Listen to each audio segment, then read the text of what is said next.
general population, collective energy. We're gonna dive in. I'm gonna throw some dice, probably draw some from this to see where we're at moving forward into this full moon in Cancer. It can feel really emotional. Check out the daily read today that I dropped, and it talks about the transiting nodes, okay? The south and north node that happens right before this full moon, okay? I also want to just take a minute and just say thank you.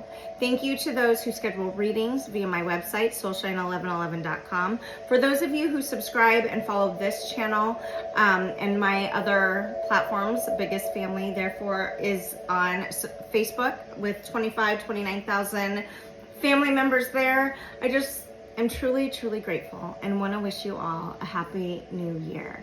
There is, if one thing's for sure, it's that the last few years have proven a lot of things not to be simple, that life is always changing, and to not get so attached on the challenges, but more so ride the wave as hard as that can be. And allow yourself to be vulnerable. Allow yourself to feel emotions. Allow yourself to trust you and where you're going, okay? First out is that sounds so cliche. So be it. First out is the Five of Cups. This is the opposite tarot. And so right now you could be in deep conflict, right? Recognizing what has spilled, going over, this is that real south node energy, okay? The nodes are transferring from north node, which is our destined path, and south node, which is our history and our past. And this is what it looks like right now for us. It's not this side where it's all bright and roses. You could be experiencing some regret today, okay? Regret in you know, experiences, people, places, things, how you spent your time.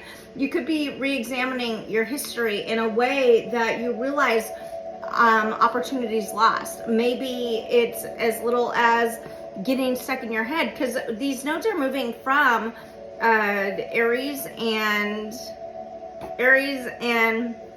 Libra into Virgo and Pisces. So things could feel ungrounded. Things could feel really wishy-washy. It could feel really like life is up in the air. At the bottom of the deck, we have the Page of Pentacles. So this is, you know, reading, maybe a black book.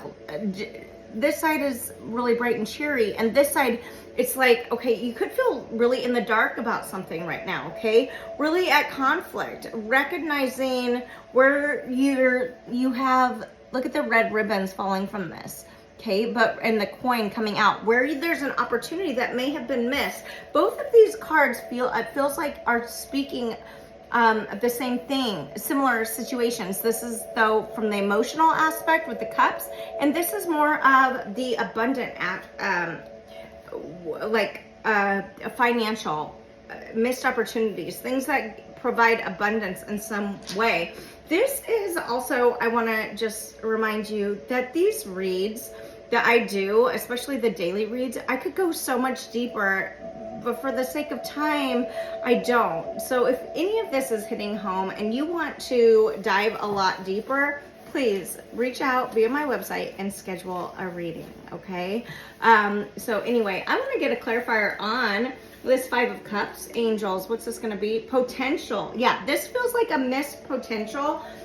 Something that you maybe you were stuck on something that you didn't see what was coming in or what was being offered. Tell me about the Page of Pentacles here, Angels, Virgo, Cap, Taurus energy. Visionary. So it's something that you saw but didn't want to see, right? Let's drop some dice. Angels, give me insight of this information. Just generally a light bulb above the 2 on Tuesday. This could talk about a situation that involves you and one other person. 2 is a universal number that in numerology, it's about connection. It's about our world. Something could have happened significantly on Tuesday, okay? It doesn't have to be, but it caused a light to go off, an illumination, a spark in some way. Here we've got this lock. It's almost like where you put the key in, but it's dark and it's on Taurus, between Taurus and Pisces. It's in reverse. So a key that didn't get turned, something missed. Again, this is falling in line with the Five of Cups and the Page of Pentacles. With the Page of Pentacles, I'm being drawn to say also, it can talk about having faith in a situation, an offering, or extending an offer. It can also represent somebody of a younger, if there's an age difference between you and somebody. With the Five of Cups here, I want to talk about the 5 in numerology representing a change that needs to be made because of build up conflict. So with this key, this lock here in reverse between Pisces and Taurus. Pisces is that ever-flowing water. It's about trusting our intuition, and a Taurus is all about getting grounded. I like to call the Taurans the finishers, right? They can take something that was started either by them or somebody else and finish it. And so Taurus's ruling planet is Uranus. It's currently in retrograde, and so there is this energy of falling backwards, a missed turn, and so now you could be dreaming about it with this Pisces here. Pisces, right above Pisces is Chiron, and that is all about the wounded healer. It is currently in Aries, and it's not retrograding anymore. However, it was retrograding for a while. And by retrograde, it's like the feeling of moving backwards in order to examine the current situation, examining the past in order to assess the current situation, how it's affecting us. So with the key here in reverse, it's like you could be having vivid dreams. You could be realizing with Taurus here what you need to do in order to get stable financially. There could be a career offering or a shift.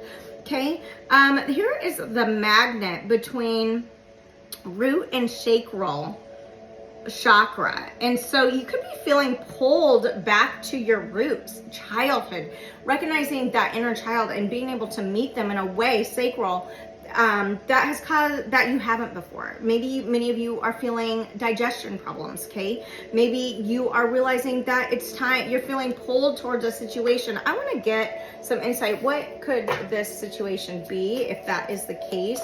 Angels, Two of Cups, a partnership. Okay, and so but you could feel really blocked from it. Maybe with nothing on the bottom here, it's almost as though if for those of you that are in a partnership currently, you're recognizing what needs to happen in order to take it next level, or it could be getting better, right? You could feel more magnetized toward your person. And so being able to connect more on the root level, you're finding things that from the sacral, a really sexual draw towards a situation. Maybe that too is yourself, right? Getting in tune with you more in order to, getting in tune with you in order to cleaning up you in order to therefore clean up the outside of your life and be able to then truly go towards, in a healthy way, what's magnetizing you. Okay, I hope that makes sense. Next we have the Castle on the new moon between 10 and 11. So you could feel like a situation has ended, and new moon represents new beginnings, and 11 represents alignment. With this Castle here, you could be building a home. You could be recognizing how you need to nurture yourself, because this is reminding me of like Empress energy. It could also mean that there's a new beginning starting to happen for you, and question mark on the full moon just between old and near is a question mark, right? You could be questioning, like, should I do this? What's the potential if I do this, right? What do I need to reassess in my life in order to clear the space to go where I feel magnetized toward? What do I need to do to unlock my own heart so that I can finally let somebody else in? And how do I nurture myself so that I allow the nurturance from others to occur? Okay, I'm going to leave that there. There is a lot of joy coming up despite the heavy in this world. And it's all a matter of perspective. And I just invite you to accept, as hard as it is, where you've been, so that you can utilize it and accept the lessons, so that moving forward, life feels a lot better for you, if it doesn't already. It's all happening.